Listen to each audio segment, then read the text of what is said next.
मैं परफ्यूम सिर्फ पेरिस से ही लेती हूँ। पाकिस्तानी फिल्म इंडस्ट्री की शोबाज खवातीन कुछ खवातीन अपने पैसों की बरबला नुमाइश करती हैं और इनकी शाहाना ज़िंदगी देखकर अंदाज़ा होता है कि उन्हें ये सब कुछ दिखाने में बहुत मज़ा आता है।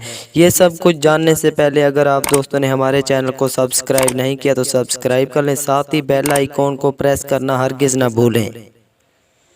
नंबर 1 स्टेज अदाकारा दीदार का घर जौहर टाउन लाहौर में वाक़िया है और इस आलीशान घर के किसी कमरे में कोई भी चीज़ पाकिस्तान से नहीं लगाई गई, बल्कि हर शॉपिंग दुनिया भर में घूम कर की गई है। दीदार ने अपना बाथरूम अपने कमरे से भी बड़ा बनवाया है और एक इंटरव्यू में उन्होंने बताया कि मैं अपने परफ्यूम्स और बैग्स हमेशा पेरिस से ख़रीद लेती हूँ, हीरे की शॉपिंग दुबई या फिर लाहौर से कर लेती हूँ।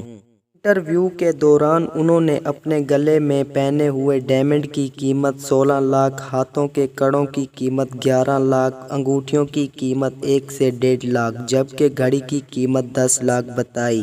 शॉपिंग पर जाने के लिए वो लेमूज़ेन गाड़ी का इस्तेमाल करती हैं। नंबर 2 यूँ तो जवेरिया सऊद हर इंटरव्यू में ये कहती हैं कि उन्होंने बहुत मेहनत से ये पैसा कमाया है, लेकिन वो अपनी कमाई हुई चीज़ों की नुमाइश भी भरपूर अंदाज में करती हैं। कुछ अरसे कबल उन्होंने बाकायदा एक यूट्यूब चैनल का आगाज़ किया है, जिसमें वो अपने घर की एक एक चीज़ दिखा रही होती हैं और साथ ही उसकी कीमत भी बताती हैं। वो अक्सर ये भी कहती हैं कि मैंने ये दुनिया के कोने कोने से ढूंढ कर जमा की हैं। इन वीडियोस पर ज़्यादातर लोग उन्हें शोबाज का टाइटल भी देते हैं।